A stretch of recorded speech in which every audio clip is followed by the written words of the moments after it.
Dios les bendiga, hermanos. Qué tremenda bendición el poder estar una vez más juntos todos en armonía alrededor del Señor, de su persona, en un culto más de adoración, alabanza y gloria para Él el primer día de la semana.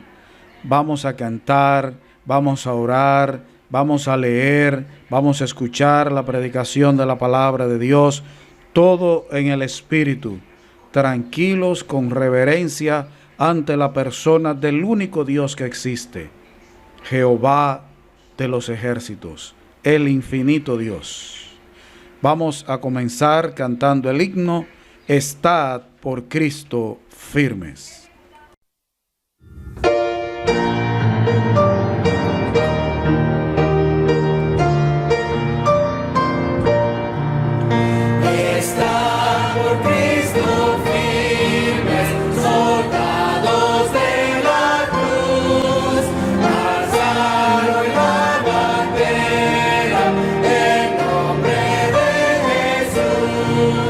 Es vuestra la victoria.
Vamos en este momento a tener una lectura en la palabra de Dios en la primera epístola del apóstol Juan, capítulo 2, versículos 1 hasta el 6. Primera epístola del apóstol Juan, capítulo 2, versículos 1 hasta el 6.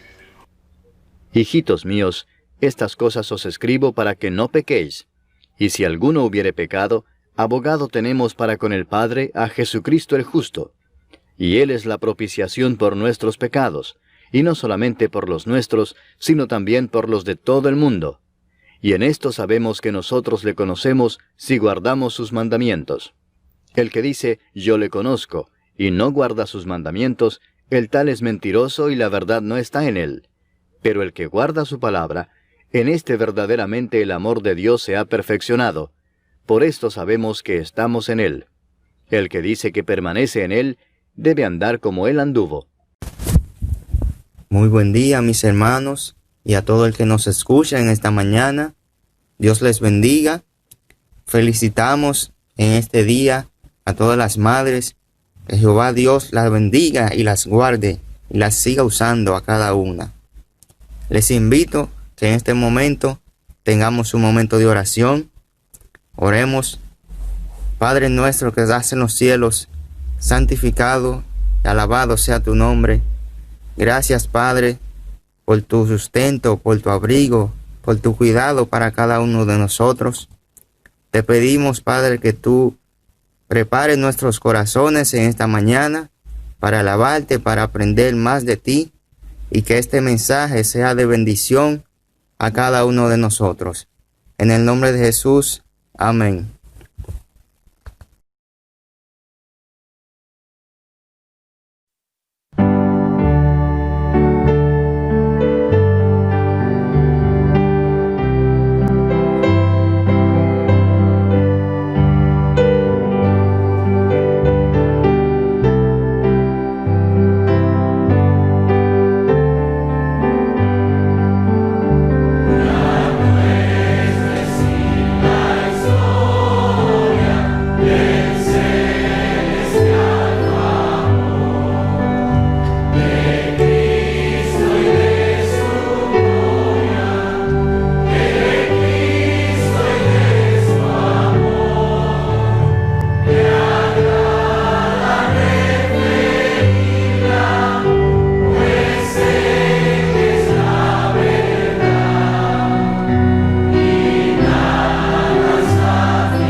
Vamos ahora a tener un número especial a cargo de nuestra hermana Adela Bandait, quien cantará el himno titulado ¿Sabes por qué canto a Cristo?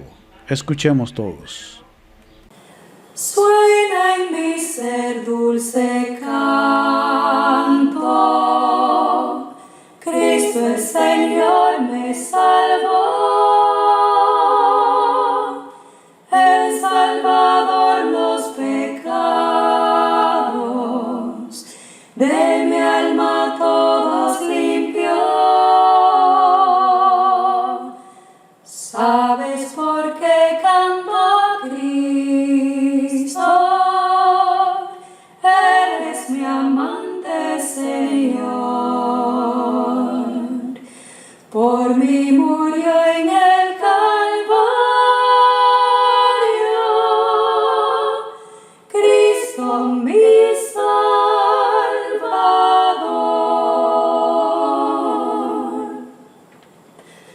Al contemplar su hermosura,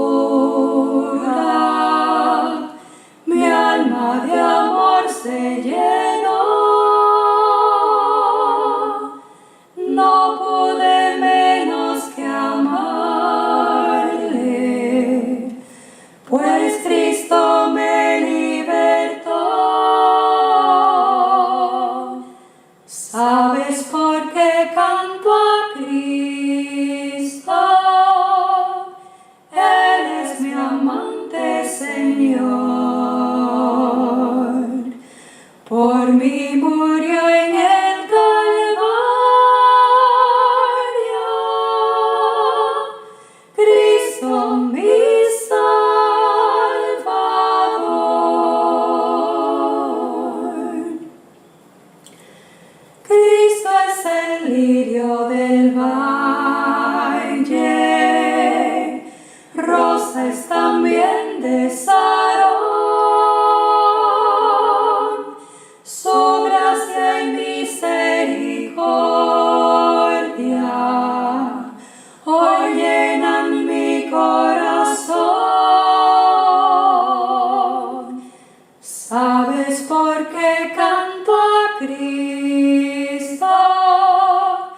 Él es mi amante Señor. Por mí murió en el Calvario, Cristo mi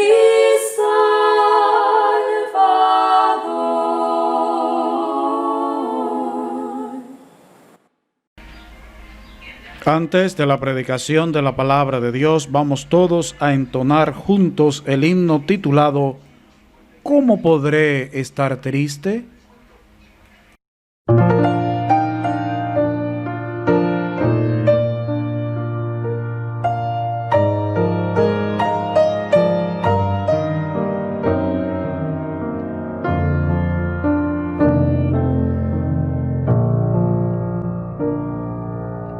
¿Cómo podré estar triste?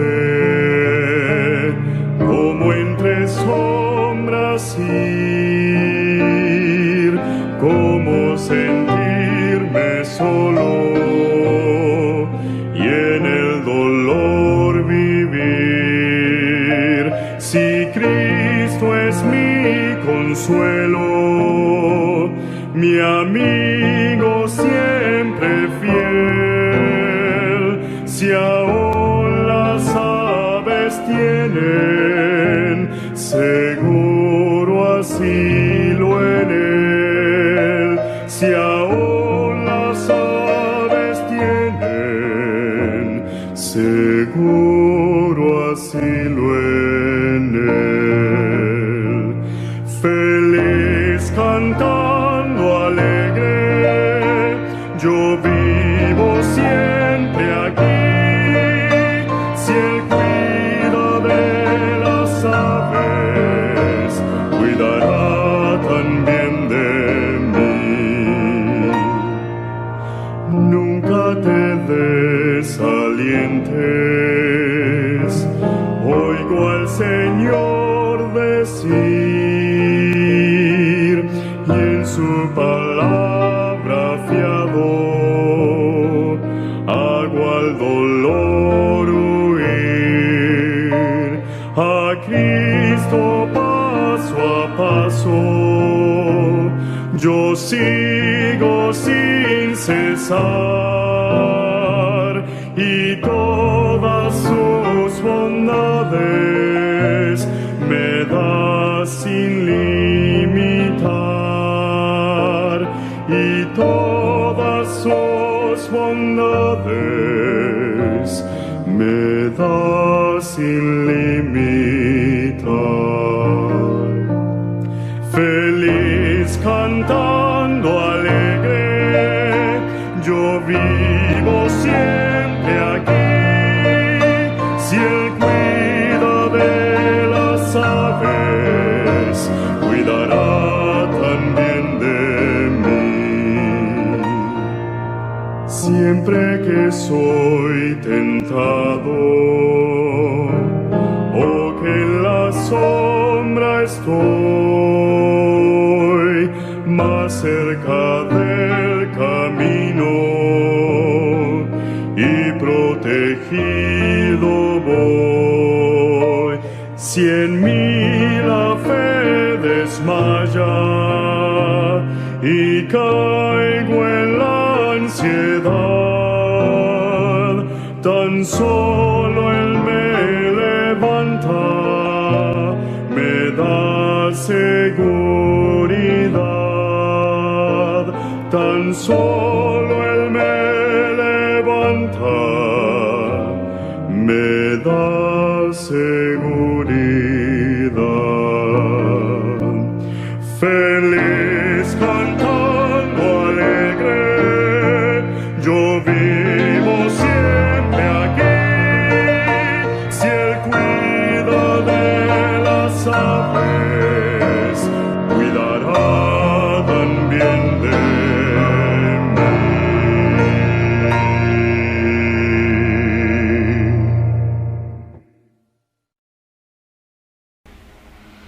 Luego de haber cantado, haber orado, haber escuchado la lectura de la palabra de Dios, vamos ahora todos atentos a prestar atención a la predicación, a la exposición de la palabra de Dios, que en la mañana de hoy está a cargo de nuestro hermano pastor Francisco Rosario. Dios nos bendiga con su palabra. Amados hermanos, en la fe preciosa de nuestro Salvador Jesucristo, doy gracias al Señor en esta mañana por concederme el privilegio, la oportunidad de poder compartir con ustedes en este día la palabra de Dios, esperando que sea en estos tiempos de bendición para nuestras almas. Y quiero en esta ocasión leer Primera de Juan, la primera carta del apóstol Juan, en su capítulo 2, los versículos 1 y 2. Dice así: Hijitos míos, estas cosas os escribo para que no pequéis. Y si alguno hubiere pecado, abogado tenemos para con el Padre, a Jesucristo el justo. Y Él es la propiciación por nuestros pecados, y no solamente por los nuestros, sino también por los de todo el mundo. Este es un pasaje muy interesante que nos ayuda a comprender mejor la salvación, que es exclusivamente la justicia de Cristo. Cuando nosotros enseñamos que la salvación es por la gracia de Dios, por lo que Cristo hizo en la cruz del Calvario y no por nuestras buenas obras, muchos podrían pensar que se está dando a los creyentes como cierta licencia para pecar, cosa que está totalmente lejos de la realidad. Bueno, pues la Escritura nos enseña aquí cuál es la relación entre el cristiano y el pecado. La obra de salvación es una obra transformadora, es una obra tan radical y enorme que es llamada una nueva creación. Así se le llama a esa transformación que obra el Espíritu Santo en nosotros en la salvación. Pero hay algo importante que nunca debemos olvidar: somos transformados en principio. Es lo que se conoce comúnmente en teología como la santificación inicial. Nuestra total y absoluta transformación vendrá cuando nosotros estemos en el cielo. Cuando el Señor venga a buscarnos, seremos transformados en un abrir y cerrar de ojos. Seremos semejantes al Señor. Pero mientras tanto, nosotros tenemos un reto aquí en la tierra. ¿Cómo trabajar con la realidad del pecado en nuestras vidas? ¿Cómo podemos trabajar con el pecado en nuestras vidas de tal manera que no minimicemos la gracia del perdón, ni consideremos poca cosa la realidad de lo que es el pecado? De eso se trata este pasaje que tenemos por delante. Hay un poderoso llamado aquí con respecto al pecado y a la gracia. Tenemos el llamado, en primer lugar, a no pecar. El apóstol Juan nos dice que el propósito del Evangelio es llevarnos a no pecar. Cristo Jesús vino al mundo para salvarnos, no con nuestros pecados, sino de nuestros pecados. Y aquí Juan nos dice que el propósito de él escribir esta epístola es para que no pequemos más. Dice: hijitos míos, estas cosas os escribo para que no pequéis. Hermanos, Dios nos salva para una vida de santidad y no de pecado. La obra que Dios hace por nosotros y en nosotros nos capacita para vivir una vida de santidad. Y ese debe ser siempre nuestro norte. Jesús no vino para que nuestros pecados fueran perdonados y nada más. Jesús vino para que nuestra vida se apartara del pecado y se consagrara a Dios. Por tanto, Dios nos llama a no pecar. Es nuestro deber como creyentes, bajo el poder del Espíritu Santo, evitar todo tipo de pecado. Ese es nuestro norte. Esa debe ser la meta de todo creyente. Mira lo que Jesús le dijo a la mujer sorprendida en adulterio. ¿Te recuerda allá en Juan, el capítulo 8? Usted recuerda allí cómo las personas, el pueblo abarrotado, iban detrás de esta mujer para apedrearla, para matarla por haber cometido un pecado terrible como el adulterio.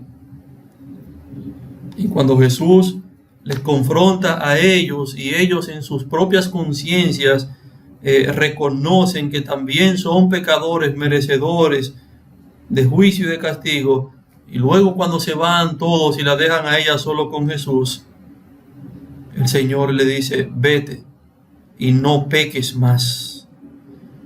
Jesús no le dice: hija, trata de evitar caer en adulterio otra vez, pero mira, si tú caes no te preocupes, yo estoy contigo. Eso no es el Evangelio de Jesucristo. Ella, sin lugar a duda, se arrepintió de su pecado y fue perdonada por Jesús, pero luego del perdón hay un llamado a apartarnos de todo pecado, y por eso el Señor le dice: vete y no peques más. Deja de hacerlo, termina con eso, ya no sigas haciéndolo más. Lo mismo le enseñó el apóstol Pablo a Timoteo allá en su segunda carta a Timoteo, capítulo 2, versículo 18. Él dice: pero el fundamento de Dios está firme, teniendo este sello: conoce el Señor a los que son suyos, y apártese de iniquidad todo aquel que invoca el nombre de Cristo.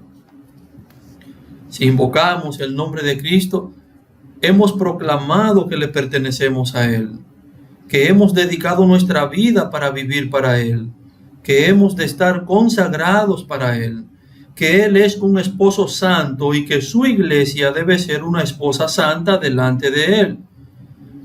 Esta verdad demanda de nosotros apartarnos de toda iniquidad, sea de pensamiento, de palabras, sea de obras. Recuerde el llamado de Dios: sed santos porque yo soy santo, dijo Dios. Aquí la razón de nuestra santidad es totalmente clara. Dios es santo y Él nos manda a nosotros a ser santos, a separarnos, a vivir apartados, lejos de la práctica del pecado en nuestras vidas. ¿Por qué? Porque Él es santo y Él demanda de nosotros que seamos santos. Así es que nuestro deber es apartarnos de todo pecado. Pero también debemos evitar todo aquello que nos lleve a pecar. Si hemos pecado, por ejemplo, por medio del Internet, que en estos días más que nunca se está usando, en estos días que más que nunca, al estar cada uno en sus casas, se buscan alternativas, muchos buscan cosas en que entretenerse, y el Internet ha sido una de las alternativas número uno en la mayoría de los hogares, y los medios de comunicación y el entretenimiento.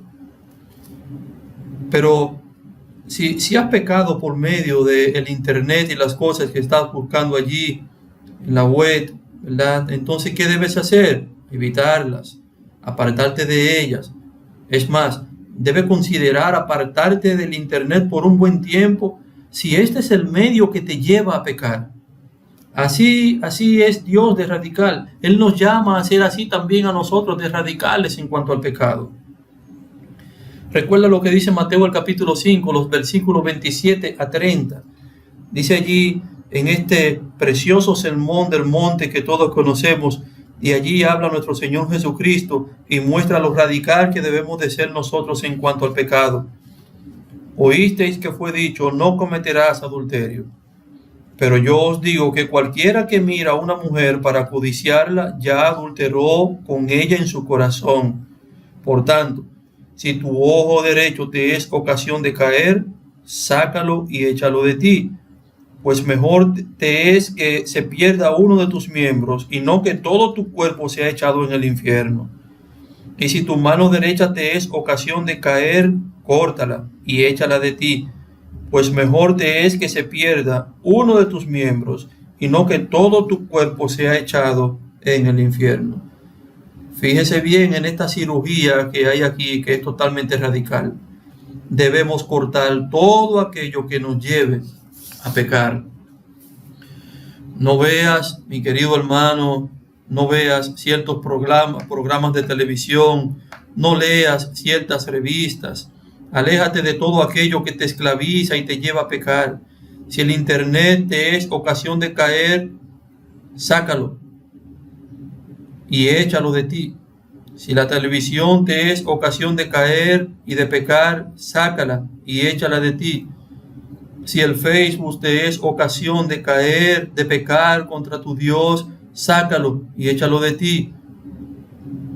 O totalmente o por algún tiempo razonable. Muchas de estas cosas no son malas en sí mismas, pero pueden ser instrumentos o medios para pecar. Y si eso es así en nuestras vidas, entonces Dios demanda una separación radical. Usted podrá notar que el cristianismo nos enseña que todos los genuinos cristianos tienen como su meta evitar todo pecado. Él desea y busca vivir en obediencia a Dios. Y él busca vivir una vida que le agrade a Dios. Y tan pronto como un buen creyente descubre que ha estado haciendo algo mal, busca con rapidez enmendar sus caminos. Ese deseo hacia la santidad y ese deseo de apartarse de todo pecado ha sido implantado en él con esa nueva naturaleza y ese espíritu que Dios ha puesto en el creyente. Dios le ha dado un nuevo corazón, una nueva mente, un nuevo deseo, una nueva actitud, una nueva meta. Su corazón ya no es suyo, le pertenece a Cristo y solo busca amarle y agradarle. Y para esto es necesario que cortemos con el pecado en nuestras vidas.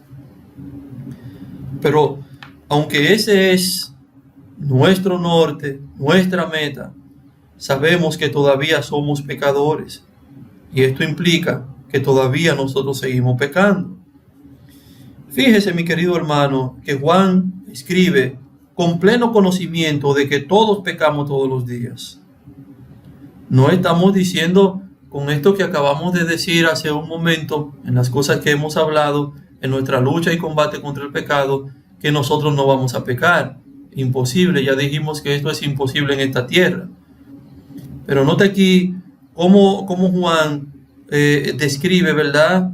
Que nosotros sí tenemos la tendencia y sí nosotros podemos caer en el pecado. No hay un día en el cual nosotros no pequemos. Pero si te das cuenta, Juan lo está presentando o presenta el pecado como un caso hipotético. ¿Y por qué lo hace así? Porque él no quiere dar la idea de que nosotros tenemos libertad para pecar. Él no quiere mostrar con lo que está diciendo que tenemos luz verde, que nosotros como creyentes podemos hacer lo que querramos y que entonces solamente lo único que tenemos que hacer es usar la fórmula mágica de venir y decir, Señor, perdóname, ya somos perdonados, y volver otra vez a hacer lo mismo mañana y pasado y traspasado, y siempre mantenernos en el mismo círculo vicioso. No. Juan presenta esto aquí como un caso hipotético. Si alguno hubiere pecado, ¿qué debe hacer?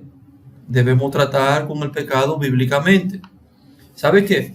El mundo sabe que somos pecadores y nosotros también lo sabemos, o deberíamos saberlo. Es decir, ninguno de nosotros debe actuar como si nunca pecara, como si ya nosotros no camináramos sobre la tierra, sino que nosotros flotáramos en el aire. Uno de los grandes problemas con la iglesia de hoy es cómo tratamos con nuestro pecado. Pues la tendencia es a esconder el pecado y decir, aquí no ha pasado nada.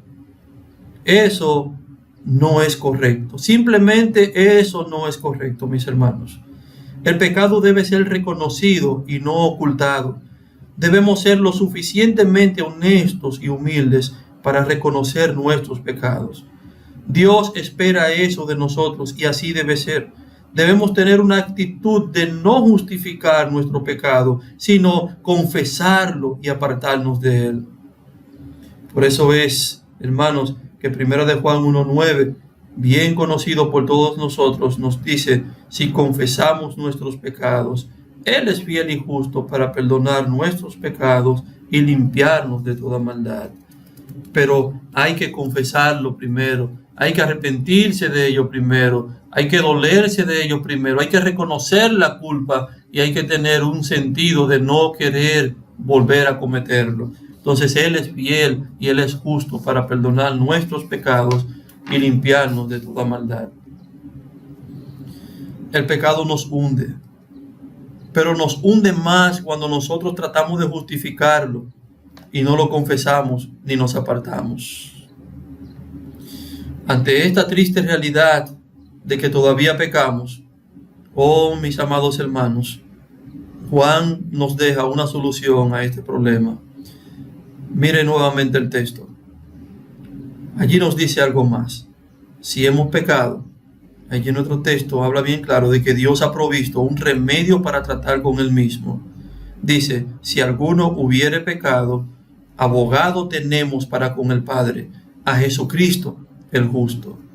Jesucristo es nuestro abogado. Si nosotros hemos cometido algún pecado, si hemos hecho algún pecado, tenemos un abogado que se llama Jesucristo el justo. Por lo tanto, nuestro deber es buscarle a Él porque Él es nuestro abogado. En primer lugar, el hecho de Jesucristo ser nuestro abogado implica varias cosas. En primer lugar, Él como abogado es nuestro representante. Dios el Padre lo escogió para ser nuestro representante. Recuerda Isaías capítulo 42, versículo 1. Allí dice, he aquí mi siervo, yo le sostendré, mi escogido, en quien mi alma tiene contentamiento. He puesto sobre él mi espíritu, él traerá justicia a las naciones. Dios le escogió, Dios lo usó a él simplemente y lo escogió a él para ser nuestro representante, para traer justicia a las naciones. Y no solo eso, el mismo Cristo se identificó como nuestro representante en su bautismo. Mateo capítulo 3, versículo 15. Recuerde que Juan el Bautista allí no quería bautizar al Señor porque él consideraba que no era digno de hacer esto. Y entonces el Señor le responde a Juan, deja ahora, porque así conviene que cumplamos toda justicia. Entonces Juan le dejó y le bautizó. Jesús en que no había pecado, se sometió al bautismo de arrepentimiento de Juan. Él no tenía ningún pecado que confesar. Él no tenía ningún pecado que ser lavado. Pero al someterse al ritual del bautismo, Jesús se identificaba con los pecadores. Él es nuestro representante ante Dios. Él es nuestro representante. Pero también, no solamente Jesús nos representa delante de Dios, sino que también como abogado, Él es nuestro defensor. Él defiende nuestra causa. Y aunque como pecadores somos acusados por Satanás, que es el acusador de las almas, Satanás es el fiscal acusador de las almas. Cuando nosotros somos acusados por nuestra propia conciencia cuando pecamos, cuando somos acusados por nuestro prójimo cuando pecamos, ¿sabe qué? Cristo Jesús, como nuestro abogado, nos defiende delante de Dios. Bendito sea el Señor Jesucristo. Él nos defiende. Ahora, ¿cómo Él lo hace? Intercediendo por nosotros. Él es nuestro abogado y por lo tanto es nuestro abogado defensor. Y Él presenta su defensa delante de Dios, intercediendo delante de Dios por nosotros. Juan nos dice que Jesús se presenta delante del Padre, miren qué precioso, con su propia justicia. Abogado tenemos para con el Padre, a Jesucristo el justo. Qué maravilloso es que no somos nosotros con nuestra propia justicia que nos presentamos delante de Dios. Qué maravilloso es, porque por eso dice la palabra de Dios que nuestras propias justicias son como trapos de inmundicia. Nuestra propia justicia no tiene valor alguno delante de Dios para nosotros recibir de parte del Señor su aprobación, su perdón, su ayuda, su salvación. No, nuestra propia justicia no tiene nada de valor delante de Dios. Pero qué maravilloso es que el único que intercede, que nos defiende a nosotros y el que está autorizado y capacitado para esto es Jesucristo el justo. Con su propia justicia, Él nos presenta a nosotros como justos delante de Dios. Jesús presenta su defensa en primer lugar, señalando que Él es el único cualificado para presentarse delante del juez de toda la tierra. Por ejemplo, si yo fuera abogado y me presento en la corte a defender a un criminal, yo necesito tener ciertos requisitos, ¿verdad? Y un requisito fundamental es que yo mismo no sea un criminal, que yo no esté en violación a la ley. Imagínese usted que yo fuera abogado y estoy allí en el tribunal y estoy defendiendo a un ladrón, una persona que se robó una vaca. Pero yo mismo, aún siendo abogado, soy ladrón. Ya yo me había robado otra cosa y las personas lo saben y el juez lo sabe. Imagínense qué puede suceder allí. Yo necesito, primeramente, estar libre de acusaciones. Yo necesito no ser un criminal, no ser un ladrón para poder defender a uno que ha robado. Bueno, de lo contrario, tanto mi cliente como yo pienso que seríamos llevados a la cárcel juntos. Porque todos, ambos, él y yo, somos acusados de lo mismo, somos dos criminales. Ahora bien, ¿quién podrá presentarse delante de Dios y defenderse delante de Dios? ¿Hay alguna persona que pueda presentarse delante de Dios y defenderse, presentarse como justo, sin ningún tipo de pecado, sin ninguna maldad? ¿Hay algún ser humano en esta tierra que pueda tener esas cualidades, esa perfección delante de Dios? Ninguno. No hay justo ni aún uno, dice la palabra de Dios. Ninguno. Solamente el que esté libre de pecado es el que puede presentarse delante de Dios de esa manera. Ni tú ni yo podemos defendernos de nuestros pecados delante del juez de toda la tierra. De ese juez que todo lo ve, de ese juez que todo lo sabe, de ese juez que aborrece el más mínimo pecado porque es puramente santo y perfectamente santo. Tú y yo no podemos presentarnos delante de Él. Pero hay alguien que solo puede hacerlo. Hay una sola persona que puede hacerlo y ese es Jesucristo el justo. Jesús vivió una vida de obediencia perfecta a la voluntad del Padre. Él es Jesucristo el justo. No hubo en su vida ni una sola falta, ni una sola falla. Él fue sin pecado. Su justicia perfecta lo acredita como el único que puede defender a un pecador delante del mismo Dios. Por eso es que allá en Hebreos, el capítulo 4, los versículos 14 a 16, dice el escritor: por tanto, teniendo un gran sumo sacerdote que traspasó los cielos, Jesús, el Hijo de Dios, retengamos nuestra profesión, porque no tenemos un sumo sacerdote que no pueda compadecerse de nuestras debilidades, sino uno que fue tentado en todo según nuestra semejanza, pero sin pecado. Acerquémonos pues confiadamente al trono de la gracia para alcanzar misericordia y hallar gracia para el oportuno socorro. Oh, qué maravilloso es nuestro amante Salvador, nuestro abogado Jesucristo, nuestro defensor, nuestro representante. Él es perfecto, Él es justo, Él es completamente sin pecado, Él es completamente santo, Él es Jesucristo el justo. Dice nuestro texto que Él fue tentado en todo, según nuestra semejanza, según lo que nosotros como humanos recibimos tentaciones para pecar. En todo Él fue tentado en su vida terrenal, pero hay aquí una excepción, dice, pero sin pecado, sin pecado. Él es el perfecto Hijo de Dios, el santo Hijo de Dios, el justo Hijo de Dios. Jesucristo el justo es nuestro abogado. Por eso es que Él presenta nuestra defensa delante de Dios, presentándose como el único cualificado para defendernos, el único justo en toda la tierra, el único que no tiene pecado, el único digno delante del Padre, el único que puede abogar nuestra causa, Jesucristo el justo. Pero no solo eso, Jesús presenta su defensa en segundo lugar, presentando la eficacia de su sacrificio ante el Padre. Y nuestro versículo allá, nuestro texto, en el versículo 2 dice: y Él es la propiciación por nuestros pecados. Esa palabra propiciación es sumamente importante. ¿Sabe lo que significa? Significa apaciguar por satisfacción. Significa que Jesús, con el sacrificio de su muerte, apaciguó la ira de Dios sobre nosotros al dejar plenamente satisfecha las demandas de la santidad de Dios contra el pecado. Oh, qué maravilloso, qué maravilloso. Esa demanda de la santidad de Dios que demandaban la ira justa sobre todo pecado, quedó completamente satisfecha por esa obra justa de Jesucristo al morir el justo por los pecadores en la cruz del Calvario. Al morir un justo, al entregarse un justo y pagar por el pecado de los injustos, de los malvados.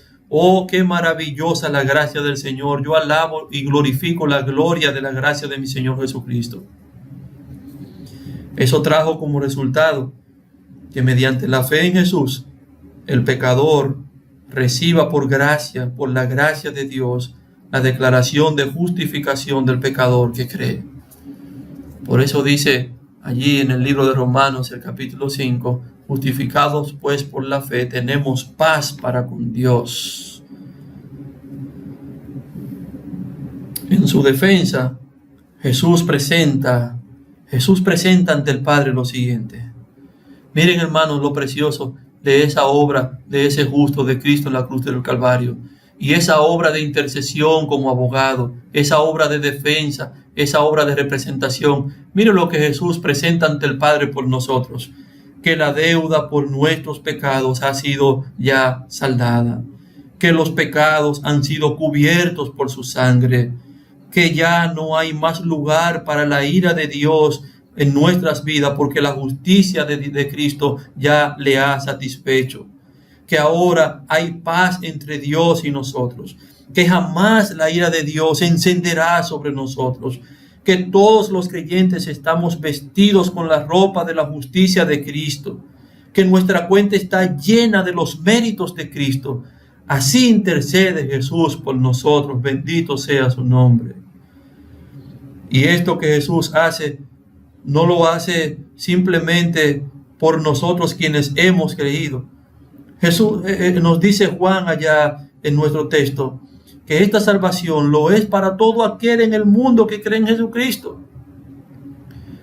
Esto ha sido hecho en nuestras vidas, lo que hemos creído en Jesucristo, pero también esto está disponible para todo aquello en el mundo, todas aquellas personas en el mundo que crean en Él. Y dice, y no solamente por los nuestros, sino también por los de todo el mundo. Oh, esa gracia del perdón divino, oh, esa gracia de la salvación, oh, esa gracia de la cancelación de la deuda del pecado y sus consecuencias. Oh, esa gracia de la liberación de la condenación eterna y de la eternidad infernal. Oh, esa gracia que Cristo obró en nosotros por su justicia también está disponible para todo aquel en el mundo que crea en Él. Mis amados hermanos, es cierto que Juan no habla en este texto directamente de ir por todo el mundo y predicar el Evangelio. En este pasaje, él no habla directamente de eso. Pero con esta última declaración hay una idea que queda presente para nosotros los creyentes. Y la idea es ese llamado que tenemos a proclamarlo. Porque el mundo sabrá esto y las personas en el mundo sabrán esto y podrán experimentar esta gracia que usted y yo experimentamos si nosotros le decimos a ellos que Jesucristo es la propiciación por sus pecados. La iglesia tiene la encomienda de decírselo al mundo. Solo Jesucristo. Y la iglesia tiene que decir hoy más que nunca y volver a repetir y repetir hasta que el Señor venga que solo Jesús es el justo, que solo Cristo es la propiciación para sus pecados, que no hay nada que pueda hacer para evitar que la ira de Dios le alcance, sino poner su fe en Jesús. La iglesia tiene que decir al mundo que no hay salvador en el mundo que le pueda reconciliar con Dios, excepto el poner su fe en el Señor Jesucristo. No hay santidad, no hay bondad, no hay justicia de nuestra parte que logre apaciguar la ira de Dios, solo la justicia de Cristo. Y ese es el evangelio que usted y yo debemos proclamar. Oh, mis amados hermanos, estas cosas os escribo para que no pequéis. Hijitos, estas cosas les escribo para que no pequen. Y si alguno hubiere pecado, abogado tenemos para con el Padre, a Jesucristo el justo. Y Él es la propiciación por nuestros pecados, y no solamente por los nuestros, sino también por los de todo el mundo. Amados hermanos, quiero dejarte en tu corazón esta pequeña aplicación aquí. Primero, el Evangelio transforma las vidas. Su gracia nos capacita para luchar contra el pecado cada día. Por tanto, aquel que vive en pecado o aquel que no busca cambiar su vida de pecado ni es sensible al pecado, no es un genuino creyente. Como tú trabajas con el pecado, es evidencia de haber pasado de muerte a vida o es evidencia de permanecer en la muerte todavía. Número 2. A ti creyente que amas a Dios, querido hermano, querida hermana, amados en Cristo, tú que amas a Dios y que cada día tú te ocupas y haces lo posible y buscas agradarle a Él con una vida de santidad, Dios te dice a ti, mi hermano, Cristo es tu abogado. Él defiende tu causa, no presentando tus obras, sino las suyas. Él no solo te defiende, sino también aboga para que Dios derrame sobre ti todos los beneficios de la salvación que Él ganó para ti. Él vive para interceder por ti. Jamás ha perdido un caso. Él conoce la sinceridad de tu corazón. Sabe que somos frágiles. Y conoce tus lágrimas cuando te has avergonzado por tus pecados. Aún así, mi querido hermano, Él no deja de rogar por ti, de orar por ti, ni jamás dejará de ser llamado, ni jamás dejará de llamarte a ti, su hermano. Confiesa tus pecados, apártate de los mismos, vístete de la justicia de Cristo cada día. En tercer lugar, pero algún creyente sincero podría pensar, ¿cómo Dios puede perdonarme? Lo que yo he hecho no merece perdón. ¿Qué decimos al respecto? Tienes razón. Todo pecado merece en sí mismo la ira de Dios. Ningún pecado merece ser perdonado. pero Dios ama a su pueblo y jamás lo desecha. ¿Recuerdas a David? Mira lo horrible de sus pecados, adulterio y asesinato. Dios no lo desechó. Su arrepentimiento fue sincero. Tú lo puedes ver en el Salmo 51, en el Salmo 32. Mira, Pedro negó a su Señor 3 veces. Todo pecado es una negación de Jesús como nuestro Señor. Pero su arrepentimiento fue sincero, fue real, fue verdadero. Lloró amargamente por haber pecado contra su Señor. Y no solo lo perdonó, sino que posteriormente el Señor lo restauró de nuevo al oficio de pastor de su pueblo. ¡Cuán grande es la misericordia de nuestro Señor! Hermanos queridos, Dios nos llama a vivir una vida apartada de todo pecado. Hay una realidad en nuestras vidas: el pecado sigue presente. Si pecamos, tenemos delante del Padre al único abogado que puede defendernos, a Jesucristo el justo. Ve a Él, siempre ve a Jesucristo. Ve en fe y en sincero arrepentimiento y alcanza entonces el perdón y el consuelo para tu vida. Jesucristo, nuestro justo abogado delante del Padre. El Señor te bendiga. Nuestro justo abogado delante del Padre. El Señor.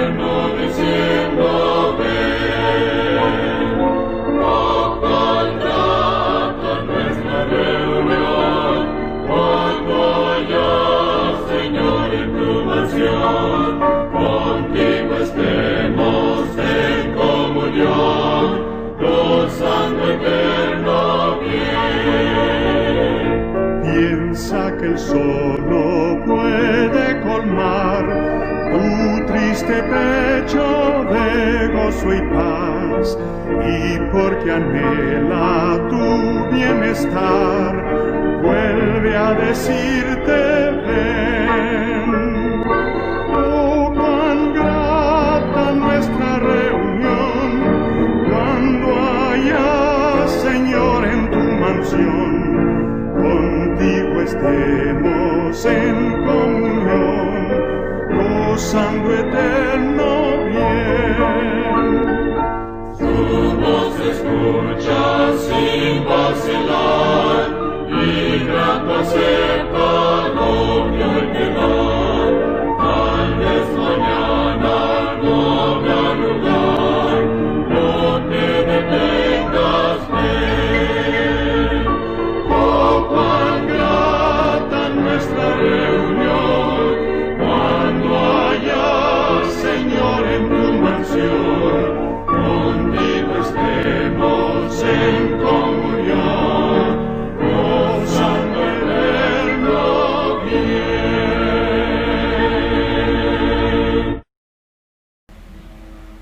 Señor, gracias por habernos dado el privilegio de estar esta mañana celebrando este culto para ti. Señor, gracias por los cánticos, por la lectura de tu palabra, por el especial. Gracias por la predicación de tu palabra. Oh Señor, que el Espíritu Santo la use para obrar en nuestras vidas, para reafirmarnos en la fe, y pueda ser usada para que alguno que no conoce a Cristo Jesús, el Espíritu Santo le hable, le despierte, Señor, para salvación. Glorifícate con este culto. Guárdanos hasta la próxima reunión. En el nombre de Jesús. Amén.